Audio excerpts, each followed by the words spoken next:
Graça e paz, estamos agora entrando na sua casa, na sua residência, no seu escritório, no seu smartphone, no seu computador, através da SBB TV, aqui da sede nacional da Sociedade Bíblica do Brasil. Normalmente não falamos muito sobre a Bíblia. Falamos a partir da Bíblia e deixamos ela falar. Hoje nós vamos falar e pensar a respeito da causa da Bíblia. E para isso eu convidei, para fazer parte desse bate-papo aqui da Sociedade Bíblica TV, o professor reverendo doutor Rudy Zimmer. Obrigado, meu irmão, pela sua presença. Uma grande alegria estar aqui para contribuir com alguma coisa. Alguma coisa? Muita coisa, pelo seu currículo, pela admiração que todos nós que fazemos parte da Sociedade Bíblica temos pela sua pessoa. Até porque também, deixo já fazer referência ao título gremista também, né? Lá do Rio Grande do Sul, é isso, professor? Isso aí, Santa Rosa, Rio Grande do Sul. Santa Rosa, Rio Grande do Sul. Nós vamos conversar um pouco disso também aqui. Tá bom. Professor, uma pergunta que sempre nos fazem em cada local que nós vamos, né? Nós, como vice-presidente da Sociedade Bíblica e Diretório de São Paulo, e todos os outros integrantes, Paulo Moura, secretário, conta para nós um pouco da história da Sociedade Bíblica. Como se formou a Sociedade Bíblica? Quem formou ela? Tá. E como ela hoje se sustenta? Tá. Olha, não dá para falar da Sociedade Bíblica do Brasil sem falar um pouco mais amplamente. Por exemplo, o que ocorreu no final do século XVIII, lá nos anos 700? Foi ali que começaram, no mundo inteiro, aventuras missionárias, o grande movimento missionário, sabe? As igrejas acordaram para a necessidade de evangelizar o mundo. Correto. E aí foram para a Índia, vieram para o Brasil, vieram para tudo, foram para tudo que é lado. O que aconteceu? Qual foi a necessidade imediatamente sentida nesses movimentos missionários? Eram as Escrituras Sagradas. Sim. E aí o que aconteceu? Em seguida surgiu o movimento das sociedades bíblicas. O primeiro foi em 1804, a Sociedade Bíblica Britânica e Estrangeira, que então já começou a atender os primeiros movimentos missionários que saíram da Inglaterra. Okay. E foram para várias partes do mundo. E aí começou a seguir. E o que aconteceu? Isso contagiou outros países, as igrejas de outros países que fundaram então sociedades bíblicas locais. Por exemplo, em 1808 fundou-se a Sociedade Bíblica da Escócia. Eu até fui convidado em 2008 para celebrar os 200 anos da Sociedade Bíblica da Escócia, pregando lá. Então, por quê? Eles despertaram pela importância de levar a Bíblia e ajudar as igrejas a ter a Bíblia nessa expansão missionária. E aí chegaram ao Brasil. Duas sociedades chegaram ao Brasil. Logo, em 1809, foi a Sociedade Bíblica Britânica Estrangeira chegou aqui pela primeira vez com descarregando 12 mil Novos Testamentos aqui no Brasil. 12 mil? Porque abriu, que ali abriram os portos, porque veio Dom João VI para o Brasil, abriu os portos para as nações amigas. Aí abriu para a vinda da Inglaterra também. Aí chegaram os primeiros Novos Testamentos ao Brasil. E depois a Sociedade Bíblica Britânica começou a atuar mais aqui no Brasil, estabelecendo aqui em 1856 um escritório no Brasil. Mas antes disso, depois da Sociedade Bíblica Britânica começar o trabalho, veio a Sociedade Bíblica Americana. E estabeleceu até um escritório um pouco antes, 1854. E aí, estas duas sociedades bíblicas acompanharam o trabalho missionário das igrejas aqui no Brasil, fornecendo Bíblias, Novos Testamentos e Escrituras para elas. E isso passou quase um ano, porque foi em 1948 que as igrejas que foram tocadas por esse trabalho das sociedades bíblicas, a liderança dessas igrejas se juntou, peraí, nós temos que fundar uma sociedade bíblica aqui no Brasil. Do Brasil. Do Brasil. E foi com o apoio dessas outras duas sociedades bíblicas, foi fundada então, em 10 de junho de 1948, a Sociedade Bíblica do Brasil. Foi a liderança das igrejas presentes. Lá no Rio de Janeiro, na primeira igreja batista do Rio de Janeiro, houve um grande culto de celebração da abertura desse trabalho aqui no Brasil. E justamente, desde sempre, desde o começo, por isso se caracteriza o nosso trabalho, o trabalho das sociedades bíblicas, um trabalho de apoio às igrejas. Essa é a essência do nosso trabalho, de apoio, de todas as maneiras para que a obra bíblica ajude as igrejas a expandir, porque a igreja foi confiado a missão de Jesus, ide por todo o mundo. Isso é a igreja que vai, mas ela precisa das escrituras para isso. Então, a Sociedade Bíblica é a serva das igrejas. A causa da Bíblia. A causa da Bíblia. A Sociedade Bíblica, com a causa da Bíblia, é a serva que ajuda, serve de todo jeito as igrejas para avançar nesse trabalho. É certo eu dizer, Rudy, que a Sociedade Bíblica não pertence a exclusivamente uma igreja ou duas? Não. Exatamente, perfeito. Por isso nós não temos uma orientação doutrinária. Uma igreja. Exato. Nós somos, por isso a palavra técnica usada é interconfessionais. Interconfessionais. Isto é, nós servimos todas as igrejas. Independente de placa, como hoje se diz, placa. Inclusive, alguns até se assustam. Não só as igrejas evangélicas, históricas ou protestantes, mas também a igreja católica, igrejas ortodoxas. Porque há partes do mundo em que a força cristã é mais católica ou mais ortodoxa. Lá nós temos sociedades bíblicas fortes também. E aqui também apoiamos onde é possível, nesse sentido, com a Bíblia, para que a obra bíblica seja realizada. E como se mantém a Sociedade Bíblica? Aí que está. Bom, em grande parte, como isso são materiais que também custam, claro, né, em grande parte são vendidos, boa parte é vendida. Por outro lado, nós também recebemos contribuições das igrejas, ofertas de igrejas, como também de indivíduos que se engajam com isso e veem a essencialidade do trabalho esse para o apoio às igrejas e contribuem. Então, as fontes são diversas nesse sentido. E a gente, então, busca tal. Em lugares como esses, em que a distribuição é altíssima, atualmente, por exemplo, isso já faz uns 4, 5, 6 anos, a obra bíblica no Brasil é a maior do mundo. Né? A maior do mundo? A maior do mundo. A distribuição mundial, hoje nós, por exemplo, em Bíblias, quantas Bíblias se alcança no mundo inteiro por ano? Pelas sociedades bíblicas são 148. São 35 milhões de Bíblias. Das 148? Das 148. E nós? 7 milhões e 600. Quase um pouco mais de 20%. Exatamente. É 1/5 do mundo. 1/5 do mundo no Brasil. No Brasil, sozinho, distribuído no Brasil. Agora, se você somar, não só pega a Bíblia, mas pega os Novos Testamentos, pega os livretos que trazem só o Evangelho, ou então recursos para os mais diferentes programas de todo tipo, e mais as seleções bíblicas. Então nós disparamos. Sabe quanto é por ano? Ano passado, 175 milhões. Só no Brasil. Espetáculo. Sabe quanto isso representa em termos mundiais? E lá contando também todas as outras escrituras distribuídas, nossa distribuição só no Brasil passa de 2/3 do mundo inteiro. A distribuição brasileira é mais do que 2/3 de toda a distribuição mundial das 148 sociedades bíblicas. Então, isso significa...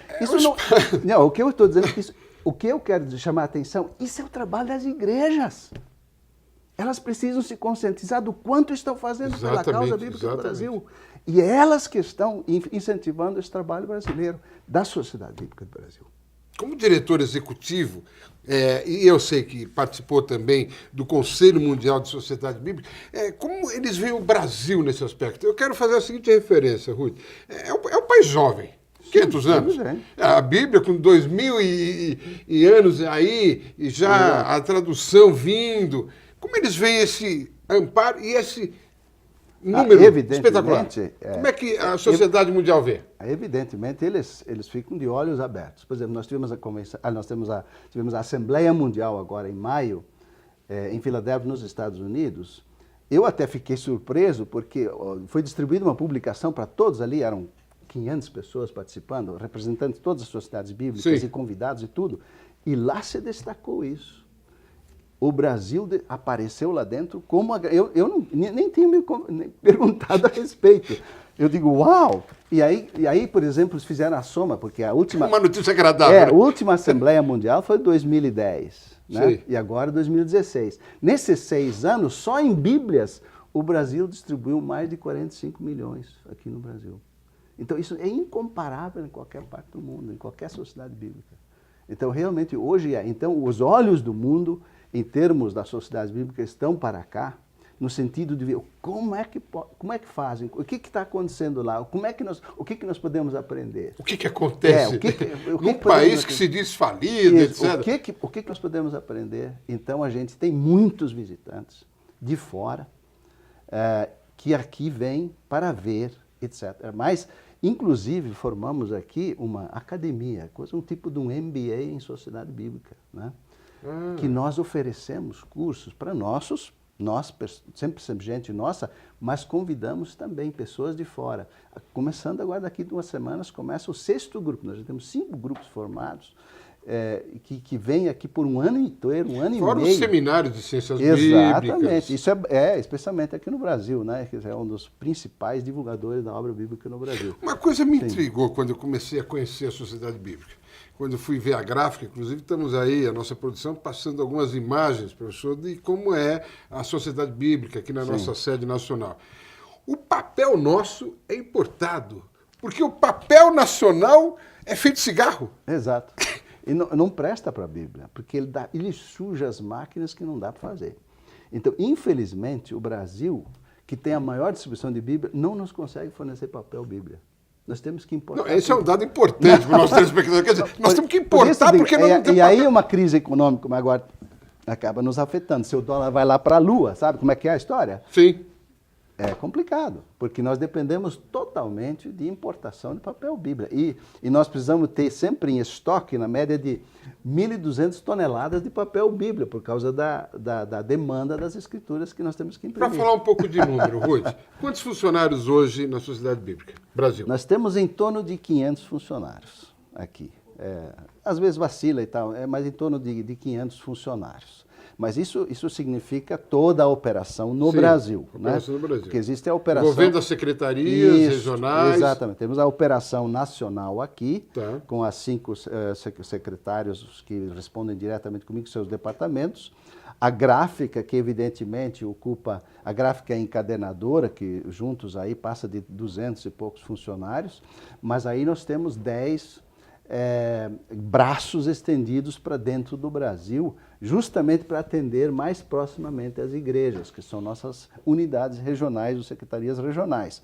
E lá, dependendo da demanda e dependendo do trabalho, são maiores ou menores. Por exemplo, a de São Paulo, mesmo que nós estamos aqui, nós temos a de São Paulo. Sim. São Paulo, eu sempre falo, se a Secretaria Regional de São Paulo fosse uma sociedade bíblica independente, ela seria talvez a 2ª ou 3ª maior do mundo. Louco. Porque o alvo mensal é mais de 100.000 Bíblias. Isso é raro encontrar no mundo inteiro. Eu estou sabendo que você, como diretor executivo, também, a América do Sul abrange, a Sociedade Bíblica do Brasil também está já colocando. Bom, nós ajudamos. Ajudamos no seguinte, é que como eles falam todos uma língua só, mas não são publicadores. As sociedades bíblicas não estão envolvidas em publicações, então pediram nossa ajuda. Então, como nós temos uma unidade de publicações assim, realmente altamente capaz e que faz um trabalho extraordinário, e também se destaca mundialmente por isso, por causa da diversidade das coisas que são publicadas aqui, então nós fomos solicitados a ajudar a publicar para o espanhol e ajudar essas sociedades bíblicas nessa área de publicações para que eles possam... Fazendo uma verdadeira integração da América Latina. Exatamente, para que possam distribuir mais. Bom, eu vou chamar o nosso intervalo por enquanto, mas já anunciando o seguinte, você que quer acompanhar SBB TV nas redes sociais, Facebook e também pelo nosso site, sbb.org.br. E se quiser falar com o nosso diretor executivo pelo e-mail, webmaster@sbb.org.br. Nós estaremos retornando daqui a pouco com mais notícias sobre a sociedade bíblica, e aí nós vamos falar um pouco da tradução da Bíblia no nosso país, em nosso território.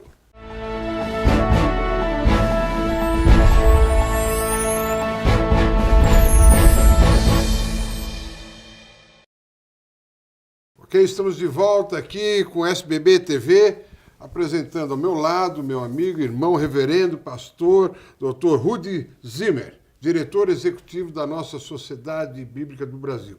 E você que quer entrar em contato conosco, você pode fazer pelas redes sociais e também pelo nosso site, sbb.org.br, ou pelo e-mail específico, webmaster@sbb.org.br.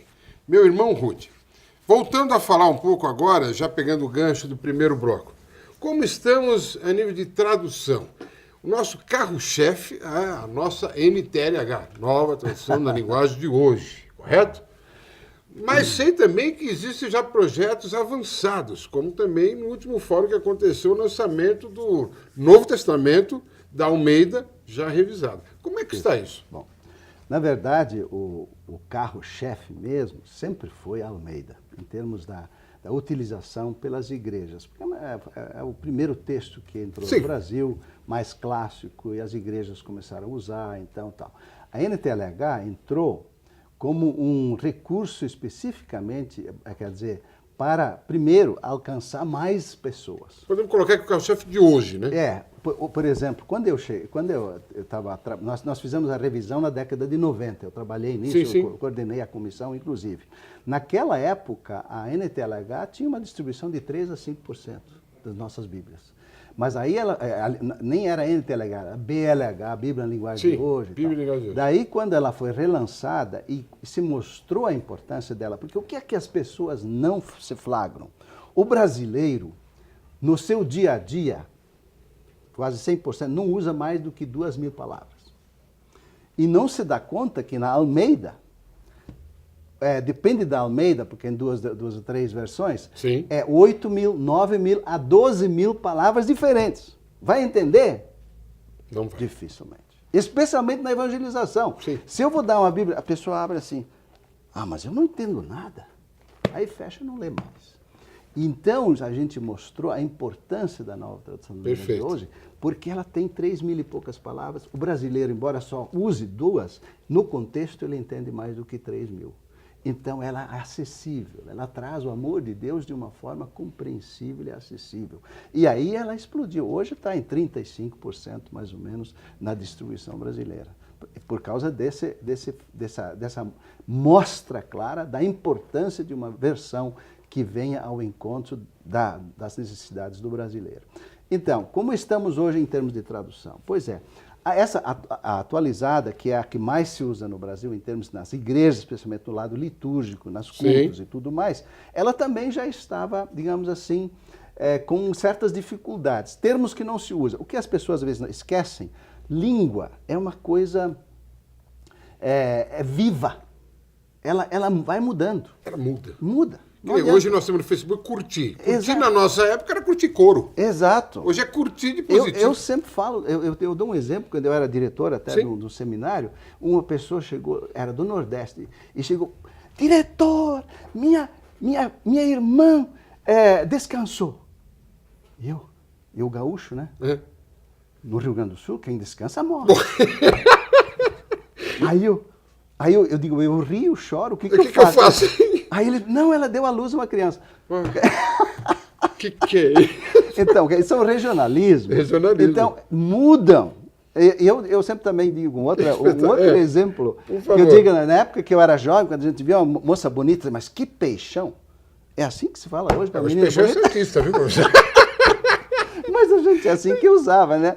Hoje, sei lá como é que usa para falar, para chamar uma moça bonita, né? Então, muda. A linguagem vai mudando. É preciso adequar. E é isso que estamos fazendo.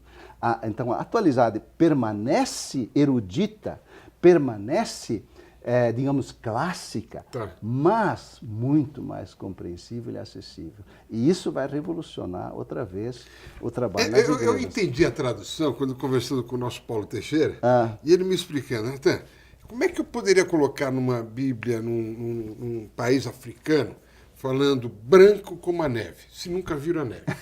Isso aí. Eu tive que traduzi-la, né? Isso. Sabia, falando branco como o interior de um coco verde.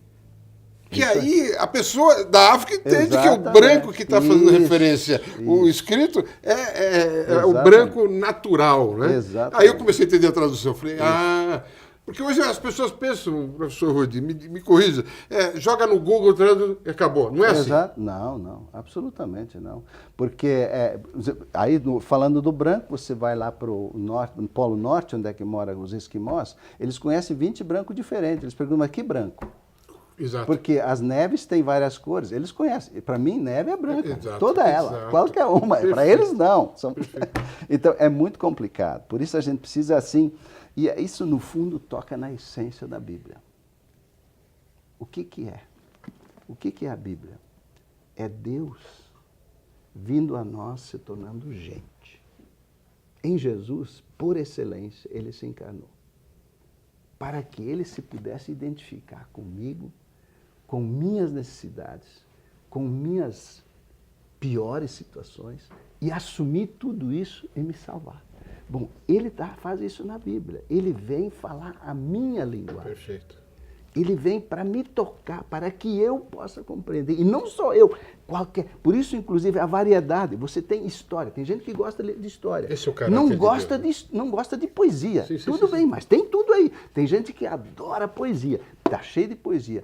E tudo aqui justamente para que não haja uma pessoa que não possa ser tocada por essa palavra de Deus. Deus vem a nós se encarnando conosco. Esse é o caráter de Deus. Esse é o caráter de Deus. É o único E jeito de você salvar. transforma o seu próprio canon, né? Exato. Você tem alguns livros seus, Isso. salmos seus, que é aquele Exato. que você recorre sempre. Aqueles que são os seus preferidos. Exatamente. Eu gostaria que você falasse um pouco da Bíblia para o cego. Ah, em braille. sim. Nós temos algumas fotos, a produção está Isso. colocando no ar, e é interessante. Como faz? De que maneira nós distribuímos? Por favor. Isso. Na verdade, eu estive completamente envolvido nisso. Eu sei. Na época, eu cuidava de publicações aqui, foi no final da década de 90, e eu viajei pelo mundo. Porque, sabe, aqui nós conseguíamos publicar um livro, um volume, que nem sempre era um livro completo da Bíblia, por ano, vindo de fora, de alguma publicadora lá fora. Aí eu fui visitar essas publicadoras, fui para Holanda, fui lá para Califórnia, Lutheran Braille Workers, que eles tinham a sua... E daí eu examinei tudo isso, mas espera aí. E eles disseram, não tem como fazer diferente. Mas nessa altura, a área digital já vinha progredindo. Em 90 nós já estávamos no computador, etc. Aí eu fiz um estudo interno aqui, como é que nós poderíamos agilizar? Havia já, então, um software que transformava o texto em braille, certo? Mas, texto literal? Isso, a gente submetia o texto, ele transformava em braille. Entendi. Mas o fato era o seguinte, era preciso, porque, veja, uma página aqui cabe muitas palavras, em braille é pouco. É limitado por causa do jeito do que o braille escreve. Sim. Então, o que nós fizemos aqui no nosso setor de publicações, nós combinamos 2 softwares.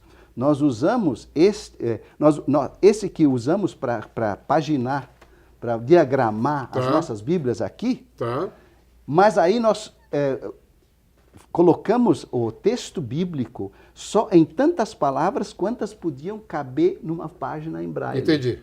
E aí nós colocamos isto, paginamos toda a Bíblia, aí deu 30... Veja, uma Bíblia aqui é um volume. A Bíblia paginada no estilo braille dá 42 volumes. Isso é interessante, realmente. Então nós paginamos... 42 volumes. Paginamos ela toda e depois, o que fizemos? Aí submetemos ela no software do braille. E aí nós conseguimos terminar a Bíblia em 1 ano. Aliás, 8 meses nós terminamos a Bíblia completa em braille e aí nós a lançamos no ano 2000. Hoje, quanto tempo demora uma Bíblia em braille para ser produzida? Bom, nós, por exemplo, agora que já está diagramada, nós parece que conseguimos imprimir aqui 2 por dia. Enquanto nas outras é 35 mil, 40 mil por dia. Né? 2 por dia. Não, e é interessante que essa Bíblia muitas vezes é doada, né, professor? Sim, sim. Todas elas, em princípio, são doadas. Para bibliotecas. Bibliotecas e todos os cegos que se inscrevem no nosso programa aqui. Muito bom. E talvez muitos não saibam disso. Todos que se inscrevem aqui, a cada 3 meses recebem um volume, de graça. com uma contribuição de muitos que fazem oferta para isso, porque é muito caro uma Bíblia Braille. Entendo. Então, a cada 3 meses recebe, porque no fim vai precisar um espaço em casa para colocar isso lá. Isso é interessante nós salientarmos, professor Rudy, porque as pessoas têm que ter essa consciência. Muitas vezes a Sociedade Bíblica está vendendo uma Bíblia mais elaborada, vamos dizer, como essa nossa que nós temos em couro, mas que subsidia essa. Exatamente. Esse é o grande ponto, porque não existe quem se aproveita de qualquer lucro aqui. Não.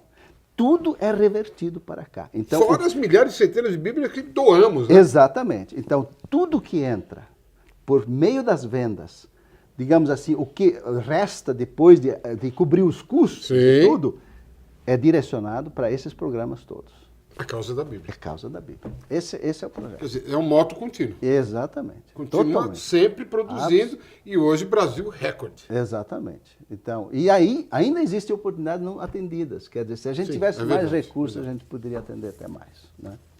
Professor, eu gostaria de lembrar um pouco, já que é gremista, aí, como é que foi nas Copas? Para me contar uma história da Copa de 70 que o senhor participou. Me recorda aí, como é que é essa história? Pois é. Eu falei que ia te colocar na parede, Rui. Não, tá bom. Não, é que eu tive uma experiência fora de comum. Na Copa de 70, eu estava estudando teologia. Eu me formei em 71, né, como pastor. E 70, justamente no final dos meus estudos, tinha uma irmã morando em Porto Alegre, eu estudava lá. Então fui visitar, parece que tinha um jogo e nós vimos juntos, etc. Aí depois peguei um táxi para ir de volta para o seminário e nisso o táxi me bate debaixo de um caminhão.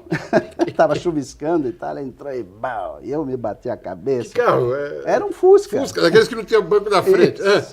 Aí eu perdi meus óculos e tudo, aí me levaram para o pronto-socorro e tal. Aí, justamente, a grande experiência, o que é? Lá tinha muita gente, não sei se é por causa de chover, tinha muita gente lá, o médico nem conseguiu me atender logo. Tá? Aí tinha 2 enfermeiras, quer dizer, na verdade, estagiárias, né? Dão uma limpeza aí e tal, ajeita o negócio e tal. Aí uma delas viu minha pasta, que dizia assim, seminário teológico e tal. Disse, poxa, você estuda teologia? Ah, sim, eu estudo. Aí ela disse, meu pai é pastor. Ah, mas que beleza e tal. Pronto, já tem um ponto comum. Um ponto comum e tal. Aí no fim ela me levou para fora, porque eu pegava outro táxi, porque eu não enxergava direito, sem óculos e tal. E aí a gente estabeleceu, daí dizendo, puxa, eu posso até passar lá em casa para eu te trocar essas, sei lá como é que chama esse negócio aí. Ataduras. Né? Aí eu digo, mas eu preciso do endereço e tal. Aí, alguns dias depois eu digo, puxa, será que eu vou lá? Mesmo que eu já tinha trocado tudo, porque eu fiquei, né? Por quê? Porque eu tinha lido um texto bíblico naquele dia.